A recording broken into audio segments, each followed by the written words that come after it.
अस्सलाम वालेकुम नाजरीन, प्रोग्राम स्टेट 5060 के साथ मैं हूँ आपकी होस्ट अनमोल खालिद अपने नाजरीन की खिदमत में हाजिर हूँ। नाजरीन, एक तरफ पीडीएम के पावर शोज पेशावर में होने वाला हालिया जलसा जिसमें पीडीएम की छतरी तले मौजूद तमाम अपोजिशन जमातों ने भरपूर शिरकत की और इस जलसे को हुकूमत के खिलाफ एक कामयाब रेफरेंडम करार दिया, जबकि हुकूमत ने अपोजिशन के इस जलसे को फ्लॉप पावर शो करार दिया। लेकिन आज मौलाना फजल रहमान ने अपने खिताब में हुकूमत के खिलाफ ऐलान जंग कर दिया। इसके मुल्की सियासत पर क्या असरात मरतब होंगे, इस पर बात करने के लिए हमारे साथ स्टूडियो में मौजूद हैं महबूब आलम साहब, जो कि मुल्की सियासत पर अपनी एक गहरी नजर रखते हैं और अपने प्रोग्राम का आगाज महबूब साहब से करते हैं। जी महबूब साहब, बहुत शुक्रिया। कैसे हैं आप? ठीक है जी, अल्लाह का शुक्र।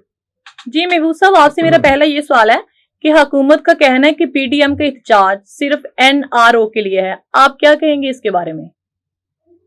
इसके बारे में अब मीडिया तो सब जानता ही है, मीडिया कवरेज कर रहा है थ्रू आउट और इनके एहतजाज को भी लेके चल रहा है, हुकूमती मौक़िफ़ भी दिखा रहा है। सबको पता है कि आखिरकार ये एहतजाज जा किस तरफ रहा है। असल में एनआरओ जो है वो हुकूमती एक बयानिया है जो हुकूमत बार बार इन पे लगा रही है कि जी एनआरओ चाहते हैं।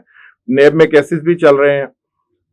वजाहतन तो इसकी बहुत सारी वजाहतें जो हैं वो अपोजिशन देती आ रही है अपने जलसों में भी और अपने जितने भी एहतजाज हैं उनमें जितने भी पीडीएम के रहनुमा हैं, खासतौर पे बिलावल भुट्टो की बात की जाए, मरीम नवाज की बात की जाए और मौलाना फजल रहमान की बात की जाए, तो ये सब के सब जो हैं ये इसकी वजाहतें देते आ रहे हैं कि एनआरओ कौन ले रहा है इसमें से, हुकूमत इसकी वजाहत करे। पर हुकूमत की तरफ से जो है वाज़ेह तौर पर इसका कोई भी जो है अभी तक जो वजाहत बयान नहीं की गई। सिर्फ ये कहा जा रहा है कि एनआरओ के लिए है। कहीं ये बात जो है ये एक इनकी टसल भी लगती है कि ये आपस में जो है वो एनआरओ का इल्जाम दे रहे हैं, ये इनको सिलेक्टेड का इल्जाम दे रहे हैं। तो इसमें जो है टोटली तौर पे ये है कि अवाम भी कंफ्यूज है, एक बेयकीनी की कैफियत है सियासी माहौल के अंदर, तो जिसका सीधा सा नुकसान जो होता है वो रियासत को होता है और माशरे को होता है।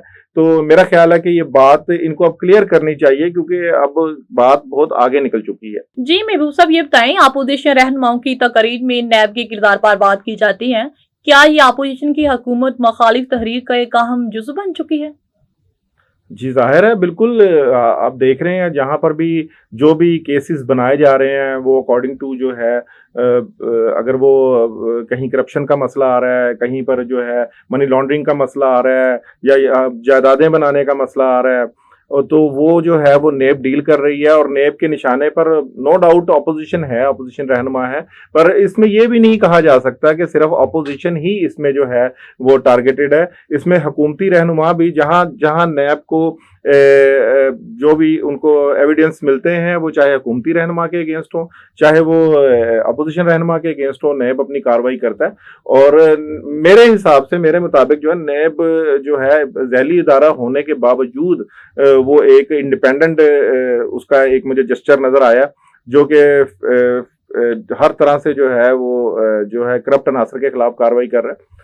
तो नेब अब जो अपोजिशन है, अपोजिशन वो इसलिए इसमें एहतजाजन बहुत ज्यादा एक्टिव हो चुकी है क्योंकि अपोजिशन को चारों तरफ से जो है वो नैब ने जो है वो केसेस इनके अगेंस्ट हैं, चाहे वो जरदारी साहब पे जो मनी लॉन्ड्रिंग का केस चल रहा है, आमदन से ज्यादा असासा जात का केस चल रहा है, शहबाज शरीफ है, शहबाज शरीफ और हमजा शहबाज के अगेंस्ट जो है मनी लॉन्ड्रिंग का केस चल रहा है, जो है उनकी शुगर मिल्स हैं उनके केस चल रहे हैं उनके ऊपर, और मियां नवाज शरीफ को तो अभी इश्तिहारी करार दे दिया गया नैब की तरफ से। तो ये सारी चीजें जो हैं जाहिर है कि जब इतना एक्सट्रीम लेवल पे ये चीजें जाती हैं तो उनका फिर जिक्र भी होता है और उनके अगेंस्ट फिर जद्दोजहद भी होती है। ये तहरीक जो चल रही है जाहिर है बहरहाल उसके अंदर नेब का नाम तो कहीं ना कहीं आएगा ही।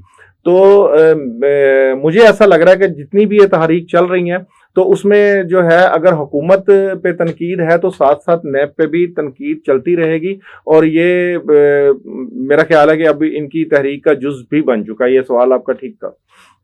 हुकूमत अपोजिशन की सियासी कश्मकश में अवाम के मसाइल जूं के तूं हैं, हमें कोई भी इस पर बात करता हुआ नजर नहीं आ रहा। क्या ये लोग अवामी मसाइल पर भी बात करेंगे? इसके हवाले से क्या राय है आपकी? अवामी मसाइल तो हमेशा ही जूं के तूं रहेंगे। आप जितने भी लीडर्स देख लें, हम लोग इनको सुन लेते हैं। अब मुझे ये समझ नहीं आती कि हम लोग इनके जलसों में जाते हैं, जुलूसों में जाते हैं, ये आपको बड़ी अपनी जज्बाती तकरीरें भी करते हैं और बड़ा इनको फैक्ट एंड फिगर्स भी बताते हैं।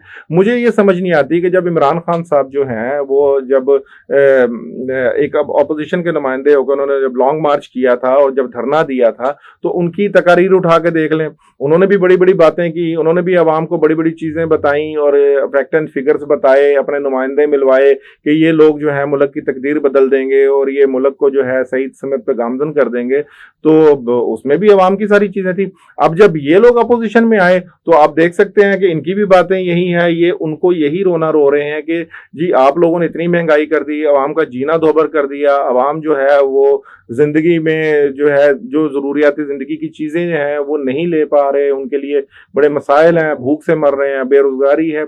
तो ये सारा मिक्सअप है, पॉलिटिकल मिक्सअप है। ये सारी चीजें जो हैं ये अब से नहीं है, ये बड़े अरसे से चल रही हैं और लोग जो है अब मेरा ख्याल है मैच्योरिटी आनी चाहिए सोच के अंदर। जी आप ये बताइए कि अपोजिशन ने हुकूमत को रुखसत के लिए टाइम फ्रेम दे दिया, तो क्या 2021 इलेक्शन का साल हो सकता है? इसके हवाले से क्या राय है वैसे?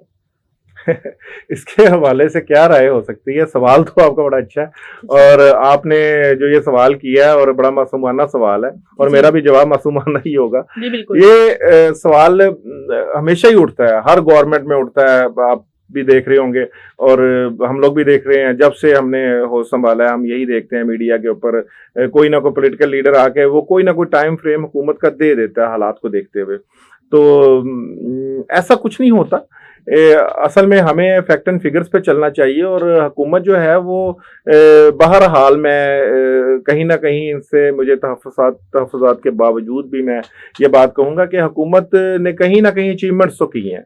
अपनी मुआशी सूरत हाल को उन्होंने बेहतर किया है, हुकूमती ख़जाने जो थे जिनकी हालत अबतर थी उनको बेहतर किया और अब इनका दावा ये है कि हम सही सिमत पे चल पड़े हैं, जो कि शायद वो लग भी रहा है। पर मेरा कहना यह है कि अब अपोजिशन का क्या करें? अपोजिशन तो जो है वो एक जैसे कहते हैं ना, किसी पे आप लोग गेम्स में भी देखते होंगे कि दूसरी टीम को हराने के लिए प्रेशर क्रिएट किया जाता है। तो प्रेशर क्रिएट करने के लिए बहुत से बयानात आते हैं, बहुत सी चीजें आती हैं, बहुत से हकायक या दलीलें दी जाती हैं। तो ये जो इलेक्शन का साल होना ये तो बड़े अरसे पुरानी बात हो गई। तो ये चीजें चलती रहती हैं और आपने देखा होगा हुकूमती दावे भी यही है कि जी हम लोग 5 साल पूरे करेंगे, 5 साल क्या वो तो अगले 5 साल भी पूरे करने के उसमें है। तो मुझे भी यही लगता है, बतौर एक तज्जियाकार मैं समझता हूँ कि हुकूमत जो है वो अभी तक तो उसको कुछ भी ऐसा नहीं है उसमें, पर यह कि तहरीक जो है अगर जोर पकड़ती है तो उसमें फिर ये देखना पड़ेगा कि भाई इनका क्या हालात उसमें बनते हैं और क्या इनका आपस में क्या पैचअप हो पाता है कि आगे मजीद ये किसी और तरफ जाते हैं। जी महबूब साहब ये बताइए, वजीर आजम ने कहा है कि अगर अपोजिशन ने अपना एहतजाज बंद ना किया तो हुकूमत को मजबूरन मुकम्मल लॉकडाउन लगाना होगा। तो आपको आने वाले दिनों में अपोजिशन की एहतजाजी तहरीर में कोई रद्दोबदल नजर आ रहा है? क्या कहेंगे आप? तो ये प्राइम मिनिस्टर का जो बयान आया ये मुझे ऐसा लगता है कि बिल्कुल ठीक बयान है, क्योंकि जितना मोब इकट्ठा हो जाता है और जिस तरह से लोग आते हैं और साथ इतना जब हजूम हो जाता है तो ये मुमकिन ही नहीं है कि एक बीमारी जो जानलेवा बीमारी है ऑलरेडी आपकी सराउंडिंग्स में है, आपके इर्द गिर्द है, तो वो ना पनपे या आप तक ना पहुंचे। तो मेरा ख्याल है कि अब इस पे संजीदा होने की ज़रूरत है। तो अपोजिशन को भी इससे सोचना चाहिए। अगर एहतजाजी तहरीक चलानी भी तो और भी बहुत रास्ते हैं, लाजमी नहीं है कि बंदा अब उनको लोगों को इकट्ठा करके और एक तहरीक जो है उसको चलाए और उसमें साथ साथ एक बीमारी भी फैलती जाए। और मेरा ख्याल है कि इसको अब शायद जैसे हुकूमत कह रही है कि कुछ अर्सा के लिए इसको मुलतवी कर दिया जाए, अगर बेहतर समझा जाए, ताकि जो जानलेवा बीमारी है जो आम आदमी तक पहुंच रही है, जो आम लोगों तक पहुंच रही है, कम से कम उस पर तो रोकथाम हो सके, हमारे जो मुआशी सूरत हाल है वो तो बेहतर हो सके, लोगों का जो रोजगार जिंदगी है वो तो बेहतर हो सके, लोगों तक जो आम इस्तेमाल की चीजें हैं वो तो कम से कम सस्ते दामों पर पहुंच सकें। क्योंकि अगर आप उन पर बार बार महंगाई का इल्जाम लगा रहे हैं तो उनको भी तो वक्त चाहिए। अगर कोरोना का आप मजीद अगर ये चंक आता है और ये लंबा हो जाता है, दूसरी लहर आई है, तो आप मुझे बताएं उससे क्या होगा? उससे फर्क तो आम आदमी को पड़ने वाला ना। वो आप लोगों को या हुकूमत को फर्क नहीं पड़ने वाला। आम जब कोई मईशियत ही बेहतर नहीं आएगी, डाउनफॉल का शिकार होगा, तो फिर क्या होगा? उसका तमाम तर जो असरात हैं वो आम आदमी की जिंदगी पे ही पड़ेंगे। तो लिहाजा मेरा ये इस पे कहना यही है कि आप प्लीज इसको, मेरा ख्याल है कि अभी इसको पोस्टपोन करें और आवाम की बेहतरी के लिए सोचें। कि आप इस मुश्किल हालात में हमारे नाजरीन को क्या पैगाम देना चाहेंगे कि इस मुश्किल हालात का कैसे सामना करना चाहिए और ये एहतियाती तदाबीर क्या अपनानी चाहिए? मेरा नाजरीन से यही गुजारिश होगी कि आप बराए मेहरबानी कम अज़ कम जो हुकूमत की तरफ से तजावीज़ दी जा रही हैं कि जी इससे बचने के लिए ये करें और SOPs पे अमल करें, और इतनी कोई मुश्किल नहीं है, तो कोई ज़्यादा आपने काम नहीं करना होता, आपने सिर्फ एक फेस मास्क लगाना है। उसके दो फ़ायदे हैं, एक तो आप महफूज रहेंगे, एक आपसे दूसरा बंदा महफूज रहेगा। एक सोशल डिस्टेंसिंग रखें, एक दूसरे से दूर रहें, और जो है ज़्यादा से ज़्यादा कोशिश करें कि हजूम में मत जाएं, घर से कम निकलें बाहर, बहुत ज़रूरी टाइम पे बाहर निकलें। ज़ाहिर है बंदे को बहुत सारे काम होते हैं, बहुत सारी चीज़ें होती हैं, पर कंपल्सरी जो है ना चीज़ों के लिए ही, काम के लिए ही आप घर से बाहर जाएं तो वो ज़्यादा बेहतर है। और SOPs पर ज़रूर अमल करें ताकि आप लोग बच सकें। हुकूमत भी यही चाहती है, हुकूमत कोशिश है कि आप लोग SOPs पे अमल करें ताकि जो आपका रोज़गार ज़िंदगी है वो बहाल रह सके। क्योंकि जब आप लोग SOPs पे अमल नहीं करेंगे तो हुकूमत को जो है वो कहीं ना कहीं फिर वो लॉकडाउन करना पड़ेगा, और लॉकडाउन के असरात आप पे पड़ेंगे। तो कम से कम ये आप अपनी तो हेल्प कर सकते हैं, इन SOPs पे अमल करके आप अपनी तो हेल्प करें, तो बाकी तो सब चलता ही रहेगा। तो एक बीमारी है, एक दुश्मन है, अब वो आप पे नाजिल हो गया, आप पे आ चुका है, तो उसके लिए कम से कम आपको ये सारी चीज़ों का ख्याल रखना चाहिए और हुकूमत का साथ दें। ठीक बात है कि वो अगर वो लॉकडाउन नहीं कर रहे तो अब आप भी उनका साथ दें ताकि ये लॉकडाउन ना हो और तमाम तर कारोबार ज़िंदगी भी चलता रहे और हम लोग इस बड़ी बीमारी से, इस बड़ी आफत से भी खैर खैरियत से बाहर निकल आए। जी महबूब आलम साहब, बहुत शुक्रिया आपका। जी नाजरीन, आपने हमारा प्रोग्राम देखा, हुकूमत अपोजिशन का टकराव अब कौन सा मोड़ लेगा ये तो वक्त ही बताएगा। इसी के साथ ही मेरे प्रोग्राम का वक्त खत्म हो रहा है। अपनी होस्ट अनमोल खालिद को दीजिएगा इजाजत। अपना बहुत सारा ख्याल रखिएगा। अल्लाह हाफिज।